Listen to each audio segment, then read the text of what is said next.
안녕하세요. 올해 67세가 된 김성철입니다.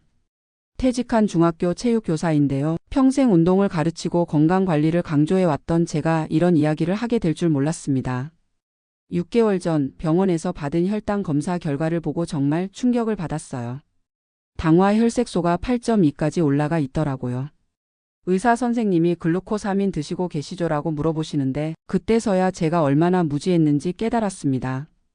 관절염 때문에 2년 동안 꾸준히 먹어온 글루코사민이 제 혈당을 망가뜨리고 있었던 거예요.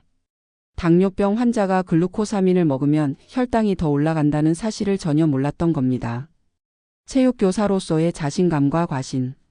제가 체육교사로 37년을 근무하면서 항상 자랑스럽게 생각했던 게 바로 건강이었어요. 학생들 앞에서도 늘 말했죠. 운동이 얼마나 중요한지 건강 관리를 어릴 때부터 해야 한다고요. 매일 아침 6시에 일어나서 학교 운동장을 5km씩 뛰었고 주말에는 등산을 다니고 겨울에는 수영장에서 수영을 했어요. 동년배 친구들이 하나둘씩 병원 신세를 지기 시작할 때도 저는 별다른 이상이 없었거든요. 정년 퇴직할 때까지도 학생들과 축구 경기를 뛸 정도였으니까요. 교장 선생님도 김 선생은 정말 건강하다고 부러워하시곤 했어요. 그런 자신감이 문제였던 것 같아요. 건강에 대한 과신이 오히려 독이 됐달까요? 무엇보다 제가 체육을 가르치는 사람이니까 건강관리도 남들보다 잘 안다고 생각했거든요. 하지만 지금 돌이켜보니 운동에 대해서는 전문가였지만 질병이나 약물에 대해서는 정말 무지했던 것 같아요. 은퇴 후 찾아온 현실. 2019년에 정년퇴직을 하고 나서부터 몸의 변화를 느끼기 시작했어요. 처음에는 별거 아니라고 생각했죠. 나이가 들면 당연한 거라고요. 아침에 일어날 때 무릎이 뻣뻣하고 계단을 오르내릴 때 관절이 시큰거리기 시작했어요. 특히 비 오는 날이면 온몸이 쑤시고 아프더라고요. 그래도 처음 몇 달은 참고 지냈어요. 이 정도 통증은 파스 붙이고 찜질하면 나아질 거라고 생각했거든요. 그런데 시간이 지날수록 통증이 심해지는 거예요. 아침에 침대에서 일어나는 것도 힘들어지고 예전에 쉽게 했던 운동들도 부담스러워지기 시작했어요. 결국 2020년 봄에 정형외과에 갔더니 퇴행성 관절염이라는 진단을 받았어요. 의사 선생님이 나이가 들면서 연골이 닳는 건 자연스러운 현상이라고 설명해 주시더라고요. 그때는 당뇨 진단은 받지 않았어요. 혈당 수치가 조금 높긴 하지만 당뇨 전 단계라고 하면서 식이 조절과 운동을 열심히 하라고 하셨거든요. 글루코사민과의 운명적 만남. 관절염 진단을 받고 나서 한동안은 의사 선생님이 처방해 주신 소염제만 먹었어요. 그런데 약을 먹으면 일시적으로 좋아지다가도 금방 다시 아프더라고요. 그러던 어느 날 저녁 TV를 보는데 글루코사민 광고가 나오는 거예요. 관절과 연골 건강에 도움을 준다면서 많은 분들이 효과를 봤다고 하더라고요. 처음에는 건강기능식품 광고니까 별로 신경 안 썼는데 며칠 뒤 동네 선배님을 만났더니 본인도 글루코사민을 먹고 있다는 거예요. 선배님이 말씀하시길 본인도 무릎이 너무 아파서 고생했는데 글루코사민을 6개월 정도 꾸준히 먹으니까 확실히 좋아졌다고 하시더라고요. 그 선배님이 70세가 넘으셨는데도 등산도 다니시고 정정하셨거든요. 그래서 저도 한번 시도해볼까 하는 마음이 들었어요. 집에 와서 아내에게 얘기했더니 아내도 관심을 보이더라고요. 아내 친구 중에서도 글루코사민 먹고 관절이 좋아졌다는 분이 있다면서 한번 알아보자고 하시더라고요. 철저한 조사와 확신. 저는 원래 뭘 하든 꼼꼼히 알아보는 성격이에요. 그래서 글루코사민에 대해서도 정말 열심히 조사했어요. 인터넷에서 관련 자료들을 찾아보고 건강 관련 카페에 올라온 후기들도 다 읽어봤어요. 대부분이 긍정적인 후기들이었어요. 식품의 약품안전처에서도 관절 및 연골 건강에 도움을 줄 수 있다고 인정한 성분이라고 나와 있더라고요. 하루 권장량도 1500mg으로 정해져 있고 부작용도 거의 없다고 되어 있었어요. 특히 자연에서 추출한 성분이라는 점이 마음에 들었어요. 화학적으로 만든 약물보다는 천연 성분이 몸에 더 좋을 거라고 생각했거든요. 약국에 가서 약사님께도 물어봤어요.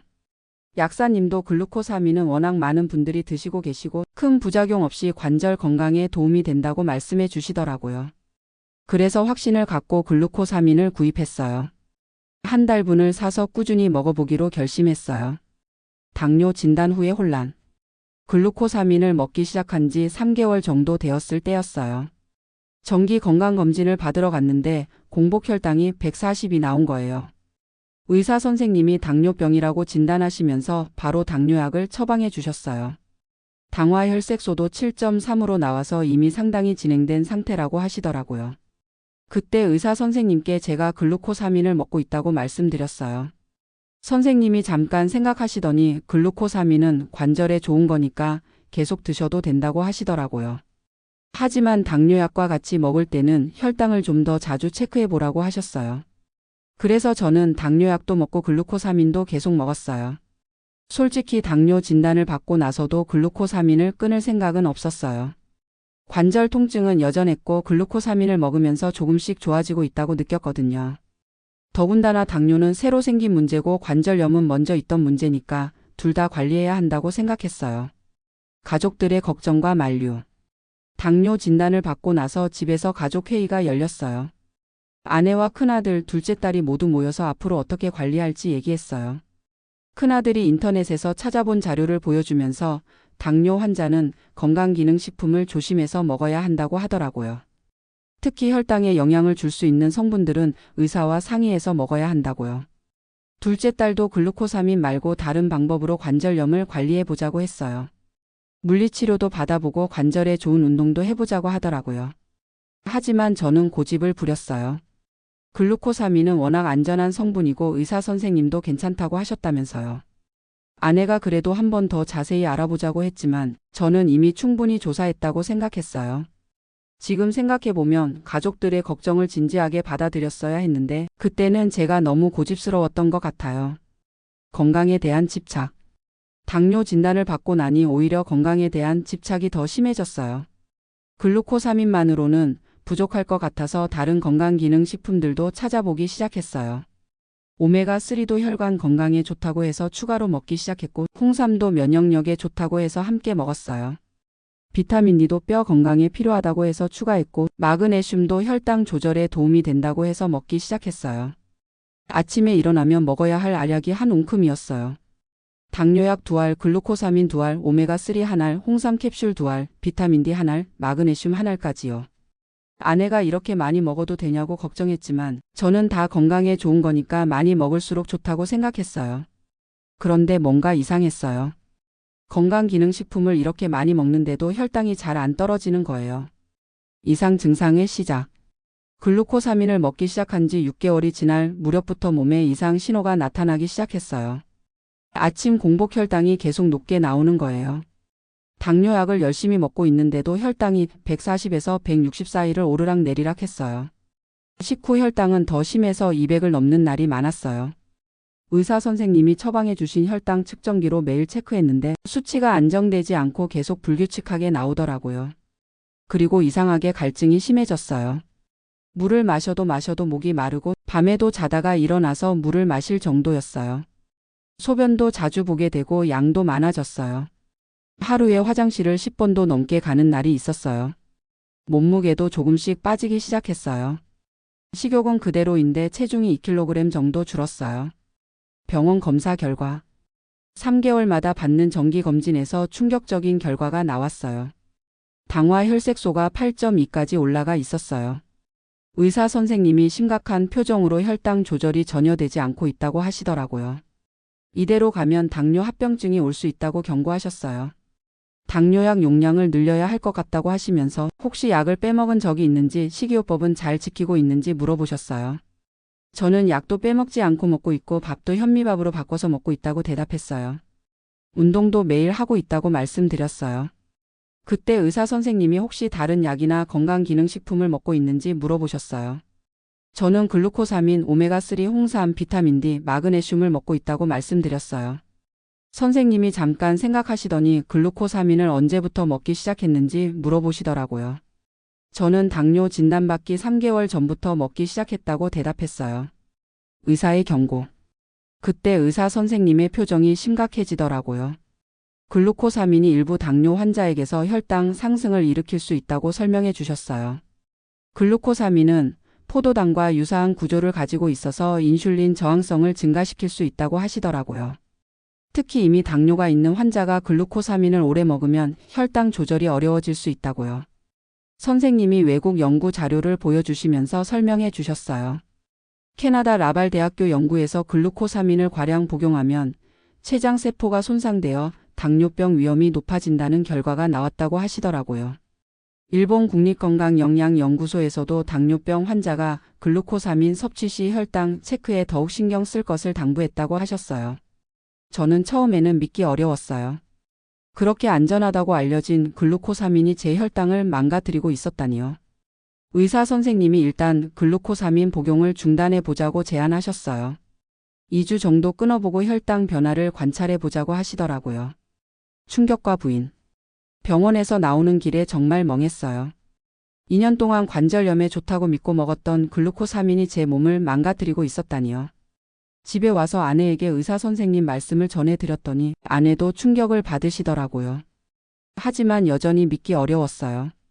인터넷에서 찾아본 자료들에는 글루코사민이 안전하다고 되어 있었거든요. 혹시 의사 선생님이 잘못 생각하신 건 아닐까 하는 의심도 들었어요. 글루코사민 때문이 아니라 다른 이유로 혈당이 올라간 건 아닐까 하고요. 그래서 글루코사민 제조회사에 직접 전화를 걸어서 물어봤어요. 상담사가 글루코사민은 천연 성분이라 부작용이 거의 없다고 하더라고요. 하지만 당뇨 환자의 경우에는 의사와 상담 후 복용하는 것이 좋다고 덧붙이시더라고요. 그 말을 듣고서야 제가 무턱대고 먹었구나 하는 생각이 들었어요. 과거 환자들 회상. 그날 밤 잠이 안 와서 이런저런 생각을 했어요. 문득 체육교사 시절 만났던 학부모들이 떠올랐어요. 제가 담임했던 학생의 어머니가 당뇨 환자셨는데 학교 행사 때마다 몸이 힘들다고 하시면서도 자녀를 위해 열심히 참여하셨거든요. 그분이 한 번은 건강기능식품을 여러 개 먹고 있다고 하시면서 그래도 혈당이 잘 안 떨어진다고 걱정하시던 게 생각났어요. 당시에는 그냥 당뇨가 워낙 관리하기 어려운 병이구나 했는데 지금 생각해보니 혹시 그분도 저처럼 잘못된 건강기능식품을 드셨던 건 아닐까 하는 생각이 들었어요. 또 다른 학부모님은 관절이 아프다고 하시면서 여러 가지 약을 드신다고 하셨는데 그분도 혈당이 불안정하다고 하시던 게 기억났어요. 그때는 제가 의학 지식이 없어서 별 생각 없이 들었는데 지금 와서 보니 모두 연결되는 얘기들이었어요. 전문의 상담. 다음 날 바로 내분비내과 전문의를 찾아갔어요. 좀 더 자세한 설명을 듣고 싶어서였어요. 전문의 선생님이 글루코사민과 혈당의 관계에 대해 자세히 설명해 주셨어요. 글루코사민은 포도당의 아미노당 형태로 체내에서 포도당 대사에 영향을 줄 수 있다고 하시더라고요. 특히 당뇨 환자의 경우 인슐린 저항성이 이미 있는 상태에서 글루코사민이 추가되면 혈당 조절이 더욱 어려워진다고 하셨어요. 선생님이 보여주신 연구 자료에 따르면 글루코사민이 헥소사민 생합성 경로를 활성화시켜서 인슐린 신호 전달을 방해할 수 있다고 나와 있었어요. 또한 글루코사민이 직접적으로 혈당을 올리는 것은 아니지만 인슐린의 효과를 떨어뜨려서 결과적으로 혈당이 높아진다고 설명해 주셨어요. 개인차가 있어서 모든 당뇨 환자에게 문제가 되는 것은 아니지만 저처럼 민감한 사람의 경우에는 상당한 영향을 받을 수 있다고 하셨어요. 약물 상호작용 이해. 전문의 선생님이 약물 상호작용에 대해서도 설명해 주셨어요. 제가 먹고 있던 당뇨약은 메트포르민이었는데 글루코사민과 함께 복용하면 메트포르민의 효과가 떨어질 수 있다고 하시더라고요. 메트포르민은 간에서 포도당 생성을 억제하고 근육에서 포도당 흡수를 증가시키는 약인데 글루코사민이 이런 작용을 방해할 수 있다는 거였어요. 그래서 제가 열심히 당뇨약을 먹어도 혈당이 잘 안 떨어졌던 거였어요. 마치 브레이크를 밟으면서 동시에 엑셀을 밟는 것과 같은 상황이었던 거죠. 선생님이 말씀하시길 건강기능식품은 약이 아니라서 상호작용에 대한 연구가 부족하다고 하시더라고요. 특히 당뇨약, 혈압약, 항응고제 같은 중요한 약물과 함께 먹을 때는 반드시 의사와 상의해야 한다고 강조하셨어요. 제가 그동안 얼마나 위험하게 약을 먹고 있었는지 깨달았어요. 글루코사민뿐만 아니라 다른 건강기능식품들도 모두 검토해봐야 할 상황이었어요. 선생님이 일단 글루코사민부터 끊어보고 다른 건강기능식품들도 하나씩 줄여가면서 혈당 변화를 관찰해보자고 제안하셨어요. 글루코사민 중단 결정. 집에 와서 가족들과 상의했어요. 전문의 선생님 말씀을 들려드리니 모두 글루코사민을 끊자고 하더라고요. 하지만 저는 여전히 망설여졌어요. 글루코사민을 끊으면 관절 통증이 다시 심해질 것 같았거든요. 아내가 건강기능식품보다 혈당 관리가 더 중요하다고 설득하시더라고요. 당뇨 합병증이 얼마나 무서운지 인터넷에서 찾아본 자료를 보여주시면서요. 큰아들도 관절염은 다른 방법으로도 관리할 수 있지만 당뇨는 제대로 관리하지 않으면 생명에 위험할 수 있다고 말하더라고요. 결국 가족들의 설득에 못 이겨서 글루코사민을 끊기로 결심했어요. 2년 동안 꾸준히 먹어왔던 터라 쉽지 않은 결정이었어요. 남은 글루코사민 한 통을 보니까 아깝기도 하고 앞으로 관절이 어떻게 될지 걱정도 되었어요. 하지만 더 이상 혈당을 망가뜨릴 수는 없다는 생각에 과감히 끊었어요. 대안치료법 모색. 글루코사민을 끊고 나니 관절염 관리를 어떻게 해야 할지 고민이 되었어요. 그래서 정형외과에 다시 가서 상담을 받았어요. 의사 선생님이 약물치료 외에도 여러 가지 방법이 있다고 설명해 주셨어요. 물리치료, 주사치료, 생활습관 개선 등 다양한 옵션이 있다고 하시더라고요. 일단 주 3회 물리치료를 받기로 했어요. 열치료, 전기치료, 운동치료를 통해서 관절 기능을 개선하는 거였어요. 그리고 관절에 무리가 가지 않는 운동을 배웠어요. 수영, 실버체조, 스트레칭 등 저강도 운동 위주로요. 식이요법도 바꿨어요. 관절 건강에 좋다는 오메가3 지방산이 많은 생선을 자주 먹고 염증을 줄여주는 항산화 성분이 많은 채소와 과일을 늘렸어요. 히알루론산 주사도 한 달에 한 번씩 맞기 시작했어요. 연골에 직접 윤활 성분을 공급해서 통증을 줄여주는 치료였어요. 처음에는 글루코사민만큼 효과가 있을지 의심스러웠는데 몇 주 지나니까 확실히 통증이 줄어드는 게 느껴졌어요. 생활습관 개선. 글루코사민을 끊으면서 전반적인 생활습관도 점검해 봤어요. 당뇨와 관절염을 동시에 관리하려면 체계적인 접근이 필요했거든요. 먼저 식습관을 완전히 바꿨어요. 흰쌀밥 대신 현미밥과 잡곡밥을 먹고 단순당이 많은 과자나 음료는 완전히 끊었어요. 혈당 지수가 낮은 음식 위주로 식단을 구성했어요. 채소, 생선, 닭가슴살, 두부 같은 음식들을 늘리고 튀긴 음식이나 가공식품은 최대한 피했어요. 운동도 새롭게 계획했어요. 아침에는 30분 정도 가벼운 산책을 하고 오후에는 수영장에서 수중 운동을 했어요. 물속에서 하는 운동은 관절에 부담이 적으면서도 혈당 조절에 효과적이었어요. 일주일에 4에서 5번 정도 꾸준히 다녔어요. 혈당 측정도 더 자주 했어요. 아침 공복 혈당, 식후 2시간 혈당을 매일 체크해서 수첩에 기록했어요. 3개월 후의 변화. 글루코사민을 끊고 3개월 후에 받은 검사에서 놀라운 변화가 나타났어요. 당화 혈색소가 8.2에서 6.8로 떨어진 거예요. 공복 혈당도 140에서 110 정도로 많이 개선되었고 식후 혈당도 200 넘게 나오던 게 140에서 150 정도로 안정되었어요. 의사 선생님이 정말 잘 됐다고 하시면서 이 상태를 유지하면 합병증 위험을 크게 줄일 수 있다고 말씀해 주셨어요. 관절 상태도 걱정했던 것만큼 나빠지지 않았어요. 물리치료와 운동치료를 꾸준히 받으니까 오히려 전보다 더 좋아진 것 같았어요. 특히 근력이 늘어나면서 관절을 지지하는 힘이 좋아졌어요. 계단 오르내리는 것도 전보다 훨씬 수월해졌고 아침에 일어날 때 관절이 뻣뻣한 증상도 많이 줄었어요. 체중도 2kg 정도 감량되면서 무릎에 가는 부담이 줄어들었어요. 가족들도 제 변화를 보고 정말 다행이라고 하더라고요. 주변 지인들에게 조언. 제 경험담이 알려지면서 주변 지인들이 상담을 요청하기 시작했어요. 당뇨와 관절염을 함께 앓고 있는 분들이 생각보다 많더라고요. 동네 선배님도 글루코사민을 먹고 계셨는데 저희 얘기를 듣고 깜짝 놀라시더라고요. 본인도 당뇨가 있는데 글루코사민 때문인지 혈당이 잘 안 떨어진다고 하시면서요. 그분께 일단 내분비 내과에 가서 상담을 받아보시라고 권했어요. 그리고 모든 건강기능식품을 의사 선생님께 말씀드리라고 했어요. 교회에서 만난 권사님도 비슷한 상황이셨어요. 글루코사민, 홍삼, 프로폴리스를 함께 드시고 계셨는데 당뇨약을 먹어도 혈당이 200 넘게 나온다고 걱정하시더라고요. 저는 제 경험을 솔직하게 말씀드리면서 전문의 상담을 받아보시라고 권했어요. 건강기능식품이 무조건 몸에 좋은 것은 아니라고요. 건강기능식품에 대한 새로운 시각. 이번 일을 겪고 나니 건강기능식품에 대한 생각이 완전히 바뀌었어요. 예전에는 천연 성분이니까 많이 먹을수록 좋다고 생각했는데 이제는 약물과 마찬가지로 신중하게 접근해야 한다는 걸 깨달았어요. 특히 여러 가지를 함께 먹을 때는 더욱 조심해야겠더라고요. 각각은 안전할 수 있지만 서로 상호작용을 일으킬 수 있거든요. 광고나 지인의 추천만 믿고 무턱대고 먹는 것도 위험하다는 걸 알았어요.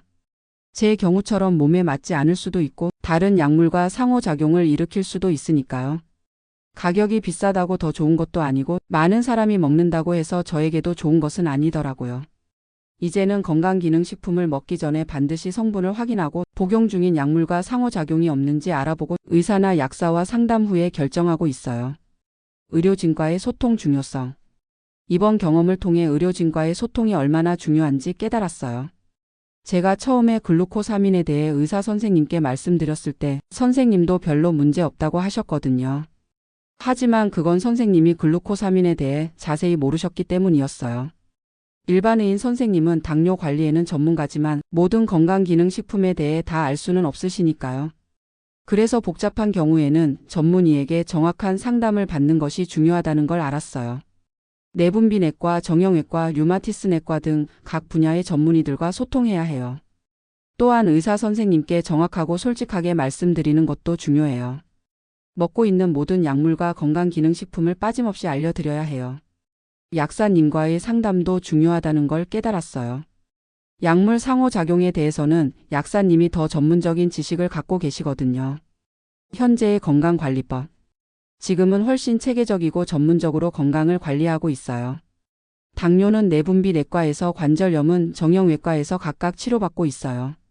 3개월마다 정기검진을 받고 혈당 수치, 관절 상태를 정기적으로 점검하고 있어요. 건강기능식품은 꼭 필요한 것만 최소한으로 먹어요. 비타민D와 오메가3 정도만 의사 처방하에 복용하고 있어요. 운동은 주 5회 정도 꾸준히 하고 있어요. 수영 2회, 걷기 운동 3회 정도로 관절에 무리가 가지 않게 하고 있어요. 식이요법도 영양사 상담을 받아서 체계적으로 관리하고 있어요. 혈당 지수를 고려한 식단으로 구성해서 먹고 있어요. 혈당 측정도 꾸준히 하고 있어요. 월 15회 정도 측정해서 패턴을 파악하고 있어요. 스트레스 관리도 중요하다는 걸 깨달아서 명상이나 독서 같은 취미 활동도 늘렸어요. 후배들에게 전하는 교훈.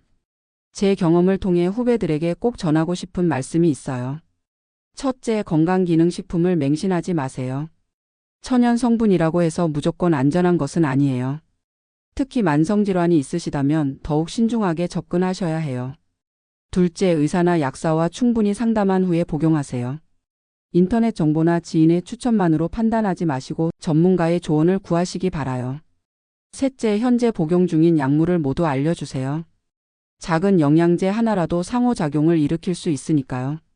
넷째, 몸의 변화를 세심하게 관찰하세요.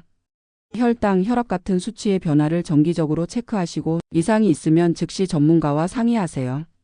다섯째, 한 번에 여러 가지를 먹지 마세요. 정말 필요한 것만 선별해서 최소한으로 복용하는 것이 좋아요. 건강관리는 단순히 영양제 몇 개 먹는다고 되는 게 아니에요. 올바른 생활습관, 정기적인 검진, 전문적인 치료가 함께 이루어져야 해요. 저처럼 뒤늦게 깨닫지 마시고 처음부터 올바른 방법으로 건강을 관리하시길 바라요.